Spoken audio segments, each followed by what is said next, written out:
Halo, selamat datang kembali di channel Ardi Sufi. Berhubung Piala Menpora 2021 sudah memasuki babak final, jadi saya menyempatkan kembali bikin konten ya di tengah kesibukan saya belakangan ini.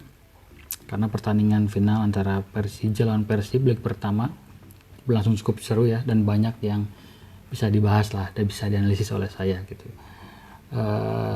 Jadi Persija berhasil menang 2-0 di leg pertama ini. Dan ya di video kali ini saya akan membahas tentang analisis bagaimana caranya Persija bisa menang dan kenapa Persib tumpuh lah di ketika menyerang melawan Persija. Oke, jadi ini udah ada line up kedua tim ya. Jadi Persija menggunakan formasi dasarnya 4-3-3 ya, Persija yang merah.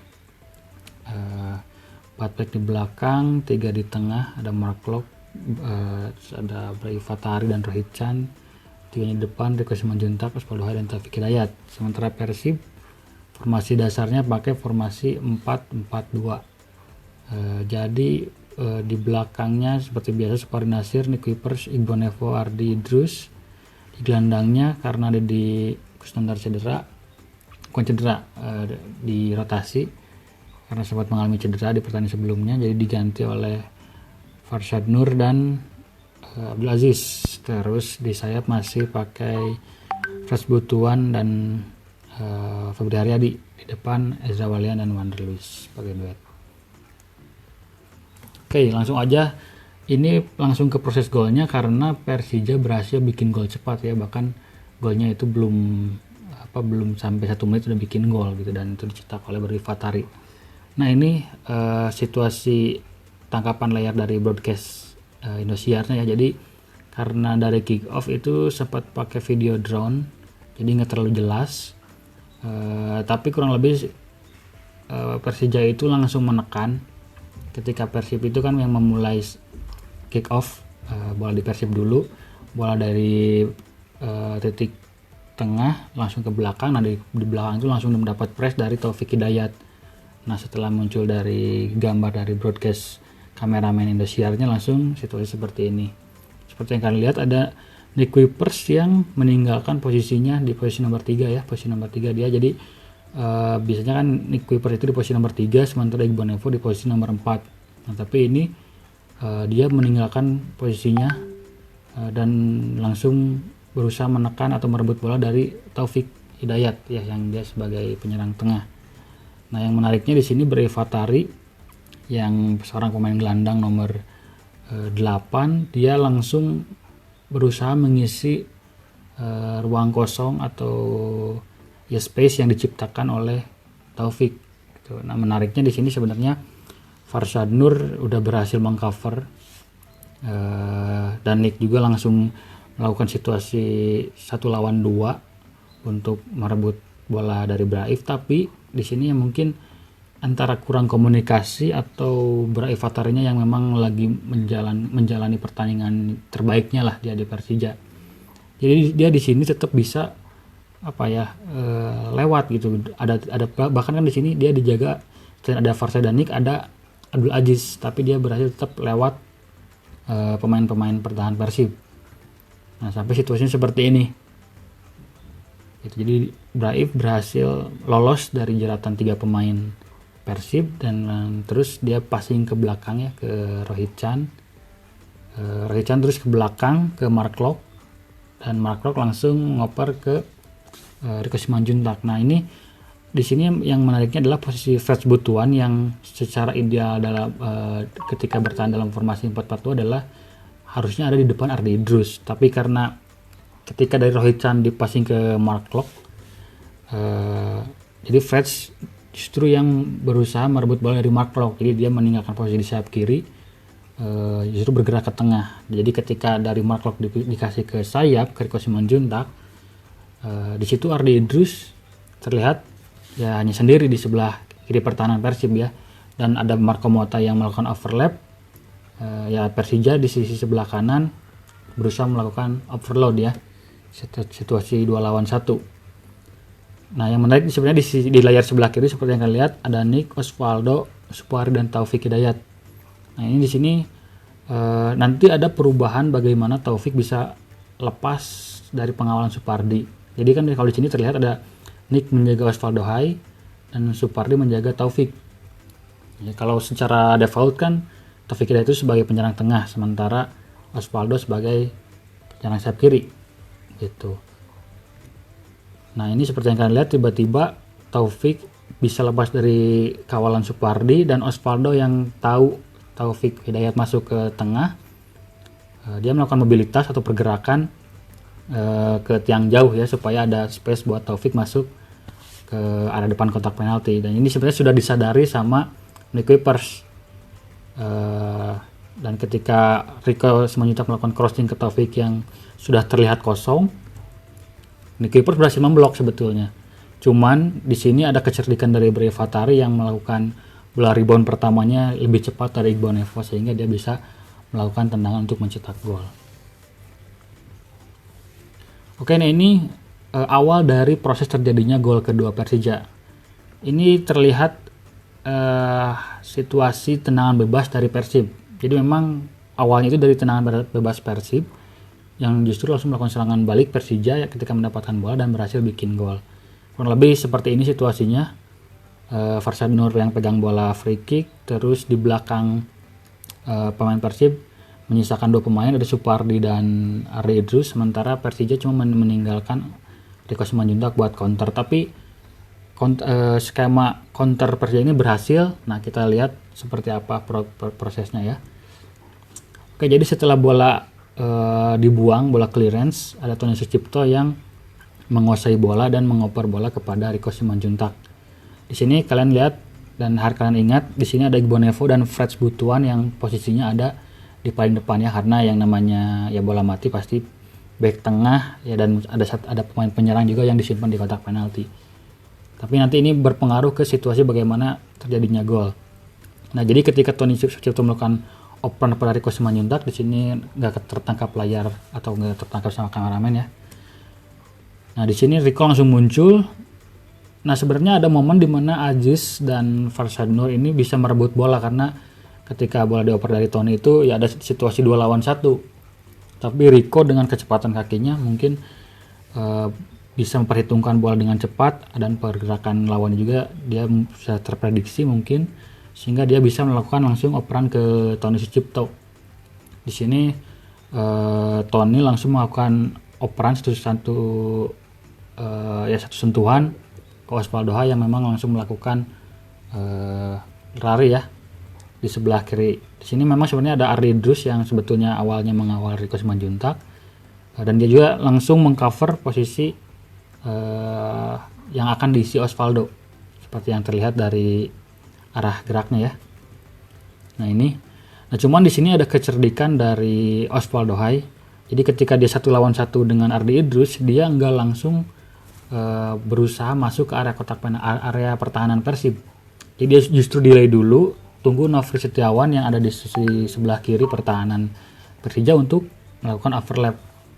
Nah ini Nofri juga belum tertangkap kamera, tapi nanti dia berlari cepat ke belakangnya Osvaldo. Nah di sini posisi awal dari Bray Fatari dan Taufik Hidayat ini yang cukup penting, bagaimana dia tidak langsung buru-buru langsung ke kotak penalti, tapi dia seperti mencari momentum untuk nantinya kapan waktu yang tepat buat masuk kotak penalti.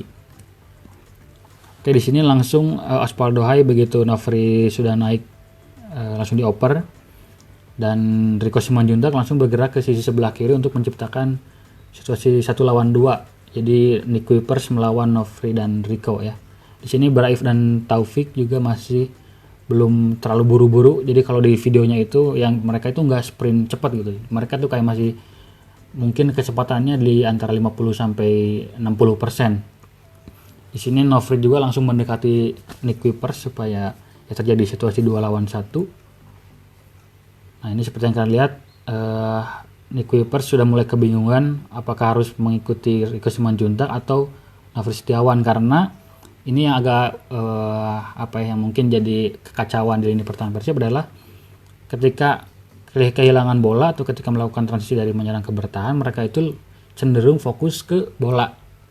Sementara ya seperti yang kalian lihat di sini ada Ardi Idrus, ada Farsad Nur, ada Febri juga yang mengejar Nofri Setiawan, sementara mereka tidak mengutamakan bagaimana seharusnya pola ketika bertahan. Misalnya ketika Persib pakai formasi 4-4-2 yang membentuk garis pertahanannya dengan 4 pemain sejajar gitu. Ini justru Supardi yang pemain paling belakang ketika Persib melakukan tendangan bebas, dia itu seperti bingung antara mau mendekati ke Nick Kuipers atau justru ya tetap menjaga sisi sebelah kiri, karena kan Ardi Idrus sempat tergeser ke sebelah kanan. Dan sebenarnya kalau kalian lihat, Iqbal Nevo pun sudah menyadari kalau harus ada pemain yang mengisi posisi sebelah kiri itu. Kalau kalian lihat, Iqbal Nevo itu udah menunjuk ngisi posisi sebelah kiri gitu. Tapi di sini ada kekacauan, ada 3 pemain Persib yang bisa dibilang telat turun dan komunikasinya kurang, sehingga ya banyak ruang yang bisa dimanfaatkan oleh pemain Persija.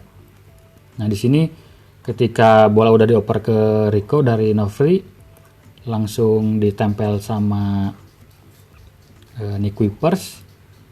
Di sini yang jadi cerdik sih Bae Fatari, dia langsung berusaha bergerak ke depan supaya Iqbal Nevo ikut dia, karena dia tahu di belakangnya itu ada Taufik Hidayat yang bisa masuk juga dari second line-nya lah. Di sini kalian lihat juga pemain Persib semuanya itu fokus ke bola. Di situ ada Supardi, ada Farsad Nur, ada Febri, ada Ardi Idrus, ada Abdul Aziz. Sementara tadi seperti yang kalian lihat, Iqbal Nevo tuh udah nyuruh untuk menutup sisi sebelah kiri. Nah, sampai akhirnya ya Taufik Hidayat bisa menerima bola dengan bebas dan bisa melakukan tendangan ya, walaupun nggak terlalu keras tapi bisa diarahkan lah ke gawang yang kosong. Nah ini jadi dari tangkapan layar di replay ya, dari belakang gawang, seperti yang kalian lihat tidak ada pemain Persib yang mengejar Taufik Hidayat. Padahal tadi seperti yang kalian lihat, Iqbal Nevo udah nyuruh harus ada pemain di sebelah kiri untuk menutup Taufik Hidayat yang mungkin bakal muncul gitu. Tapi kalau secara defaultnya ini harusnya tugas Fresh Butuan. Tapi karena tadi situasinya dari free kick menyerang dan Fresh Butuan itu ada di posisi di depan, ya jadi Fresh Butuan nggak reaksi untuk bertahannya nggak cepat, berbeda dengan Victor Iqbal Nevo yang padahal dia di starting pointnya itu sama, dia di kotak penalti sama Fresh Butuan, tapi Iqbal Nevo karena dia emang pemain bertahan, naluri bertahannya kuat, dia langsung mundur, udah di kotak penalti bertahan, tapi Fresh Butuan bahkan masih nggak kelihatan gitu di cuplikan ini gitu. Oke, itu untuk gol. Jadi sebenarnya kalau saya lihat secara keseluruhan ini Persija memang tampil lebih lebih baik, lebih mendominasi pertandingan, bukan mendominasi tapi lebih memegang kontrol pertandingan. Karena kalau untuk penguasaan bola sebenarnya Persib lebih banyak menguasai bola, cuman untuk efektivitas serangan lebih baik dari Persija. Nah, kalau saya sendiri sebenarnya menyoroti bagaimana Bae Fatari yang mengisi pos nomor 8 Persija bisa membuat lini tengah Persib ini kocar-kacir, sampai bahkan lini tengah Persib nggak bisa mengawal dia, dan lini pertahanan Persib juga khususnya yang 2 back tengah ya bisa dibilang kocar-kacir lah sama Bae Fatari. Ini saya kasih lagi ada momen di mana Bae Fatari berhasil ya bikin ini pertahanan Persib kacau lah.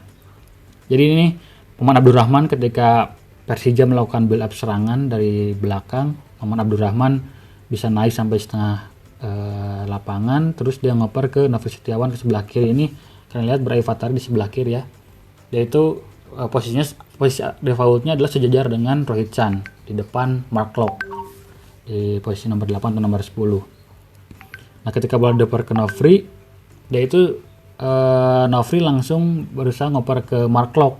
Nah di sini yang jadi key pointnya adalah Bae Fatari berhasil menarik keluar Nick Kuipers keluar dari posisinya, dari posisi nomor 3. Ini seperti kalian lihat itu ada tanda yang warna oranye ya, itu saya ibaratkan itu pemain yang menjaga lah marking gitu, yang walaupun jauh tapi si pemain tersebut berusaha menjaga pemain yang ada di depannya gitu. Di sini Nick udah melihat Bae Fatari yang ada di depannya, sementara Persib yang pakai 2 gelandang tengah mulai agak kerepotan untuk menghadapi 3 gelandang Persija. Ada Brai Fatari dan Rohit Chan yang lebih ofensif ya. Jadi begitu Nofri dioper ke Mark Locke, ada Abdul Aziz dulu yang berusaha mendekati Mark Locke, dan Farshad Nur berusaha menutup jalur operan Mark Locke ke depan ya, khususnya ke Brai Fatari dan ke Taufik Hidayat sebagai penyerang tengah nomor 9. Nah, tapi di sini ada kejelian dari Brai Fatari ketika dia tahu Nick Kuipers ngedekatin dia atau memarking dia, dia langsung bergerak ke luar ke sebelah kiri untuk memberikan ruang buat Mark Locke melakukan operan ke Osvaldo Hai. Dan di sini mungkin ada komunikasi yang juga bagus dari pemain Persija di lini depan ya, sehingga proses serangan atau bangun serangan Persija dari tengah ke depan ini terbilang bagus ya, terbilang lancar. Nah, ini seperti yang kalian lihat, umpan Mark Locke berhasil melalui 3 pemain Persib ya, ada Abdul Aziz, ada Farshad Nur, ada Nick Kuipers, dan Osvaldo Hai langsung mengisi posisi yang atau space yang dibuat oleh Brai Fatari dengan menarik Nick Kuipers.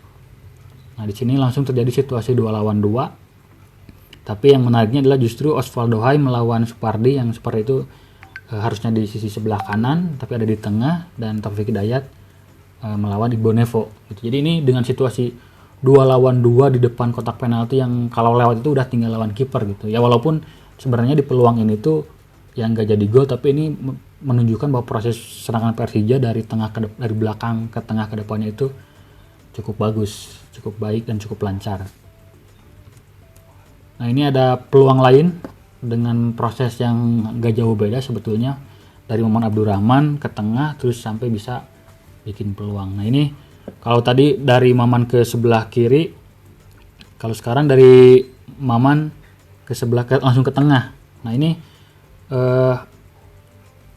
walaupun ada Farshad Nur dan Abdul Aziz di tengah Persib, tapi Brai Fatari itu selalu bisa mendapatkan ruang untuk menerima bola atau bahkan menarik lawan. Nah, kalau tadi dia bisa menarik Nick Kuipers, sekarang dia bisa menarik Igbo Nevo keluar dari posisinya. Nah, seperti yang kalian lihat, Igbo Nevo yang harusnya ada di posisi nomor 4, dia justru mendekati Brai Fatari, meninggalkan jauh posisi dari Ardi Idrus ya. Jadi dia langsung dari Igbo Nevo berusaha merebut bola langsung ke Brai Fatari, dan Brai Fatari justru dengan cerdik dia tahu bahwa ada space di belakang Igbo Nevo dan Abdul Aziz. Dia melakukan turnover lah, dari ketika bola sampai kaki dia langsung melakukan operan ke Osvaldo dan dia langsung berlari ke belakang Igbo Nevo. Dan di sini Osvaldo itu berhasil juga menarik Supardi dari posisi nomor 2. Nah, seperti kalian lihat, Brai Fatari langsung memutari Igbo Nevo dan mengisi posisi yang kosong, dan Osvaldo langsung melakukan umpan 1-2 untuk mengembalikan lagi bola ke Brai Fatari ke area yang kosong. Nah, di sini ada komunikasi juga yang bagus dari Taufik Hidayat. Jadi dia tahu bahwa bola akan dioper ke posisinya Igbo Nevo yang ditinggalin. Dia langsung bergerak ke posisi yang ditinggalkan ke Supardi, Taufik ya, di posisi nomor 2. Ini yang membuat Nick Kuipers agak kebingungan. Dia harus ikut Taufik atau menjaga Brai Fatari yang ada di depannya. Tapi Nick akhirnya memutuskan untuk mendekati Braif, dan Braif langsung mengoper bola ke Taufik Hidayat. Tapi Taufik Hidayat eksekusi finishing akhirnya atau penyelesaian akhirnya kurang bagus, jadi melenceng. Tapi ini sekali lagi menunjukkan bahwa bangun serangan Persija sangat baik ya. Oke, ini mungkin part terakhir dari analisa saya antara pertandingan antara Persija lawan Persib, yaitu mungkin banyak yang bertanya kenapa Persib main jelek, kenapa Persib nggak bisa menciptakan banyak peluang. Nah, jadi Persib itu ada problem sejak babak pertama. Mereka itu memang nggak bisa melakukan, kalau tadi kalian lihat Persija bisa bangun serangan dari tengah ke depan dengan baik lewat umpan pendek. Bahkan sebenarnya Persija itu melakukan umpan-umpan panjang dari Andri Tani pun ketika gol kick itu bukan mengoper ke pemain nomor 3 nomor 4 ya, bukan ke back tengah, tapi langsung ke tengah atau ke depan. Nah, sementara Persib yang ketika Imade Wirawan mendapatkan bola tendangan gawang, itu pasti mengoper ke Nick Kuipers atau ke Iqbal Nevo. Nah, justru menariknya ketika Nick Kuipers memegang bola atau Iqbal Nevo pegang bola, mereka justru melakukan umpan jauh direct ball. Nah, sementara di depannya itu padahal selalu ada, misalnya ada Abdul Aziz, selalu ada Farshad Nur yang secara posisi di nomor 8 dan 10. Nah, ini contohnya ketika Farshad Nur sudah bergerak mendekati Nick Kuipers, bahkan tidak ada pemain penjaga yang menjaga Farshad Nur, tapi Nick Kuipers justru melakukan umpan lambung dan akhirnya berhasil direbut lagi oleh lawan. Ini 5 menit kemudian, kalau tadi menit 4, sekarang menit 9. Seperti yang kalian lihat, Nick Kuipers justru langsung berusaha melakukan umpan jauh, sementara padahal Farshad Nur yang di depan itu sudah berusaha mendekati Nick Kuipers, tapi Nick Kuipers lebih memilih umpan lambung. Ini 1 menit kemudian, Farshad Nur kembali bergeser ke kanan untuk menerima bola. Terus ada Ezra Walian juga yang agak mundur untuk menerima bola, tapi Nick Kuipers lebih memilih umpan lambung. Ini juga sama ya, Farshad Nur mendekati, tapi Nick Kuipers selalu memilih umpan lambung. Bahkan ini kalau kalian lihat, Ezra Walian itu udah arah tangannya itu minta jangan dulu diumpan ke depan, tapi ke samping atau ke tengah gitu. Tapi nggak tahu ini antara instruksi dari Robertsnya untuk Persib main langsung umpan ke kotak penalti atau ke flank lewat umpan lambung, atau memang keputusan Nick Kuipers yang di pertandingan kali ini kurang bagus gitu. Dia merasa wah ini Persija memang secara pertahanan memang bagus ya. Kalau kalian sendiri, mereka bertahan dengan formasi 4-1-4-1. Mereka selalu ada di belakang bola semuanya, nggak ada yang tertinggal di belakang bola. Jadi mereka selalu berusaha menjaga zona di antara ininya itu selalu ada pemain. Itu mungkin yang bikin Nick Kuipers ada pertimbangan sulit untuk melakukan umpan pendek, sehingga dia melakukan umpan jauh. Jadi kemungkinannya ada dua, antara Nick Kuipers keputusan Nick Kuipers yang melakukan umpan jauh atas keputusan sendiri, atau memang instruksi dari Roberts yang memang berusaha langsung mengandalkan umpan-umpan lambung. Yang juga sama padahal Farshad Nur selalu bergerak membuka ruang, mencari ruang yang kosong untuk menembak, tapi selalu eksekusi akhirnya di umpan lambung. Nah, ini juga contoh tidak hanya Nick Kuipers, tapi Victor Iqbal Nevo pun prioritas utamanya ketika membangun serangan adalah umpan direct. Padahal di sini kalian lihat ada Nick Kuipers yang kosong, bisa ke sebelah kiri kalau mau umpan pendek gitu, tapi ya opsinya selalu ke depan, selalu ke direct ball. Oke, itu bagian terakhir dari analisis Persib ya. Semoga kalian suka, semoga kalian paham. Kalaupun mungkin ada hal yang kalian gak setuju, kita diskusi aja. Silakan kalian komentar di bawah, atau mungkin bisa mention di Twitter saya @ardyNSHWFI. Ya, semoga saya masih ada waktu lagi, selalu ada waktu lagi untuk bikin konten-konten analisis berikutnya. Oke, sampai jumpa lagi di video berikutnya.